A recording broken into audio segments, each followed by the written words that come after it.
स्वागत है दोस्तों आपका अपने YouTube channel success hub with Uday में।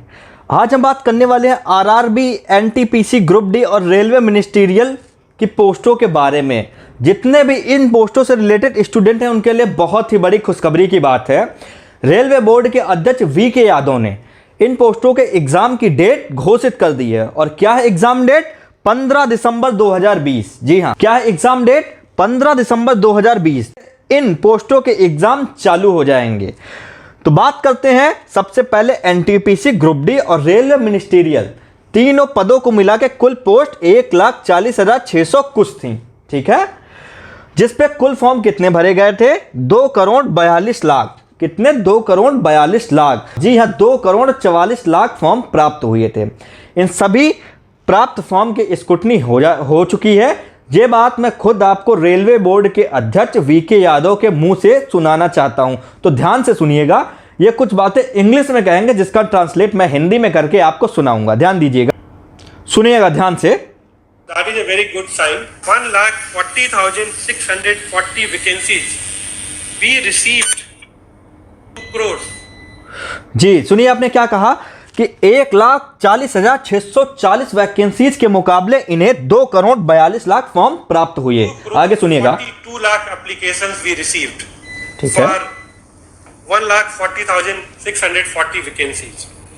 And scrutiny of all these 2.42 crore applications. ठीक है, जितने भी ये फॉर्म प्राप्त हुए थे 2,44,00,000 सभी की स्क्रूटनी कंप्लीट कर ली गई है। And then due to COVID, we could not conduct this exam because for all these ध्यान से सुनिएगा। vacancies, a computer-based test is to be conducted.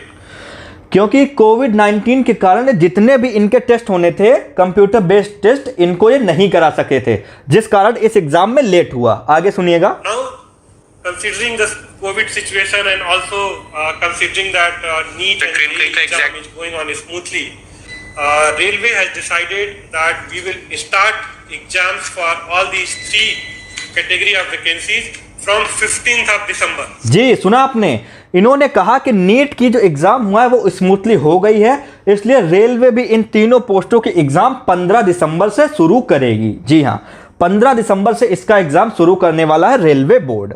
तो आपके पास कुल 3 महीने हैं इस एग्जाम के लिए। आप पूरा अपना दिल जान सब कुछ लगा दीजिए। 3 मंथ्स हैं आपके पास, 3 मंथ्स, और आपके पास सब्जेक्ट है 3। तो आपके पास टोटल 3 महीने हैं। इन 3 महीनों में आपको टोटल 3 सब्जेक्ट कंप्लीट करने पड़ेंगे। अगर आप सपना देख रहे हैं रेलवे, एनटीपीसी, ग्रुप डी और रेलवे मिनिस्ट्रियल पदों में भर्ती होने का, तो 3 महीने में कैसे 3 सब्जेक्ट कंप्लीट तैयार होंगे? तो पूरे 3 सब्जेक्ट की प्रिपरेशन 3 महीने में कराने के लिए आप सिलेबस को कैसे डिवाइड करके पढ़ सकते हैं, इस पे एक वीडियो मैं आपके लिए बहुत ही जल्द लेके आने वाला हूं। उससे पहले जीएस का सिलेबस आप कैसे कंप्लीट कर सकते हैं इन 3 महीनों में, उसके बारे में मैंने इसी वीडियो में बताया है। तो मैं बताता हूं जीएस का सिलेबस आप कैसे कंप्लीट कर सकते हैं। तो आज मैं बताऊंगा आपको कि आप आरआरबी, एनटीपीसी का सिलेबस पहले महीने में क्या क्या कंप्लीट कर सकते हैं। मैंने आपको बताया 3 महीने हैं और 3 सब्जेक्ट आपको कंप्लीट करने हैं। तो पहले महीने की स्ट्रेटजी मैं आपको इस वीडियो के माध्यम से बताऊंगा। देखिए, हिस्ट्री 3 पार्ट में। एंशिएंट हिस्ट्री डिवाइड है, एंशिएंट हिस्ट्री, मिडीवल हिस्ट्री मतलब मध्यकालीन भारत, और तीसरी है मॉडर्न हिस्ट्री प्राचीन भारत, मध्यकालीन भारत, और थर्ड कौन सी है? आधुनिक भारत। तो इन तीनों में सबसे इंपॉर्टेंट कौन सा है? सबसे इंपॉर्टेंट है आधुनिक भारत। लेकिन हम पहले महीने में क्या पढ़ेंगे?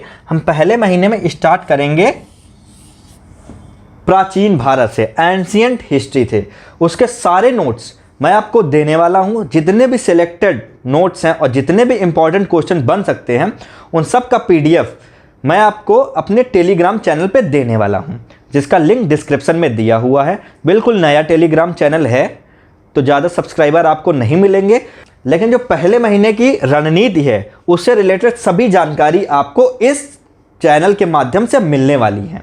अब बात करते हैं ज्योग्राफी के बारे में। तो ज्योग्राफी को हम 3 पार्ट में डिवाइड कर सकते हैं। पहला है इंडियन ज्योग्राफी, और दूसरा है वर्ल्ड ज्योग्राफी, और थर्ड है जनगणना 2011।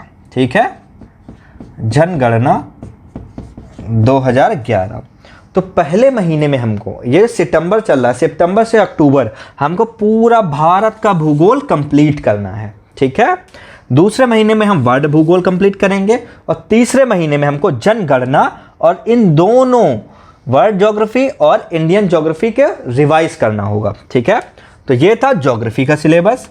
थर्ड बात करते हैं इकोनॉमिक्स की। तो इकोनॉमिक्स में पहले महीने में आपको सिर्फ इंटरनेशनल ऑर्गेनाइजेशन जो हैं, ठीक है, अंतर्राष्ट्रीय संगठन जितने भी हैं उनसे रिलेटेड सभी जानकारियां आपको याद करनी पड़ेंगी। उससे रिलेटेड भी सभी इंपॉर्टेंट नोट्स मैं आपको देने वाला हूं, ठीक है। और दूसरा कौन सा आपको याद करना है, पंचवर्षीय योजनाएं। जितनी भी पंचवर्षीय 12 पंचवर्षीय योजनाएं हुई उन सब से रिलेटेड सभी इंपॉर्टेंट फैक्ट आपको याद करने पड़ेंगे इस एक महीने में, सितंबर टू अक्टूबर। आज कितनी तारीख है, आज 6 तारीख है, ठीक है। तो 10 सितंबर से 10 अक्टूबर तक का आप अपना पूरा एक शेड्यूल बनाइए। उसमें जो भी मैं पहले महीने की स्ट्रेटजी बता रहा हूं उसको आपको याद करना है। तो इकोनॉमिक्स में मैंने क्या बताया आपको, international organisation and 5 year plan means पंचवर्षीय योजनाएं। अब बात करते हैं साइंस के बारे में। साइंस भी 3 पार्ट में डिवाइड होती है, आपको पता है, फिजिक्स, सेकंड केमिस्ट्री और थर्ड बायोलॉजी। कॉम्पिटिटिव एग्जाम्स में सबसे ज़्यादा क्वेश्चन और रेलवे के एग्जाम में सबसे ज़्यादा क्वेश्चन बायोलॉजी और फिजिक्स से रिलेटेड आते हैं, ठीक है। तो जो पहला ये महीना सितंबर से अक्टूबर, इसमें आपको पूरी बायोलॉजी ख़त्म करनी पड़ेगी, पूरी बायोलॉजी फिनिश करनी पड़ेगी। कहीं से भी क्वेश्चन आ जाए तो आपसे छूटे ना, ठीक है। इसके भी नोट्स मैं आपको दूंगा। जितने भी आरआरबी, एनटीपीसी, ग्रुप डी और रेलवे मिनिस्ट्रियल से संबंधित जितने भी सब्जेक्ट हैं उनके सब के नोट्स मैं आपको देने वाला हूं। अब बात करते हैं करंट अफेयर की। करंट अफेयर आपको जनवरी टू दिसंबर पढ़ना है। दिसंबर 15 दिसंबर से, तो उससे पहले आपका नवंबर तक में एग्जाम पेपर बन जाएगा, इसलिए जनवरी टू नवंबर आपको करंट अफेयर पढ़ना है, जिससे रिलेटेड नोट्स मैं सारे देने वाला हूं इस एक महीने में। मीन्स 10 सितंबर से 10 अक्टूबर तक आपको जनवरी से मई तक का पूरा करंट अफेयर याद करना पड़ेगा। उससे सिलेक्टेड जितने भी इंपॉर्टेंट क्वेश्चन हैं वो मेरे पास पीडीएफ के फॉर्म में हैं, वो सारे मैं आपको दे दूंगा, ठीक है, जिसको आप याद कर सकते हैं आसानी से। और 100% उसी में से सारे क्वेश्चंस आपको मिलने वाले हैं। अब बात करते हैं कॉन्स्टिट्यूशन से रिलेटेड, संविधान से रिलेटेड। तो इस एक महीने में जो स्टार्टिंग का एक महीना है, इसमें आपको संविधान की प्रस्तावना से लेकर मूल कर्तव्य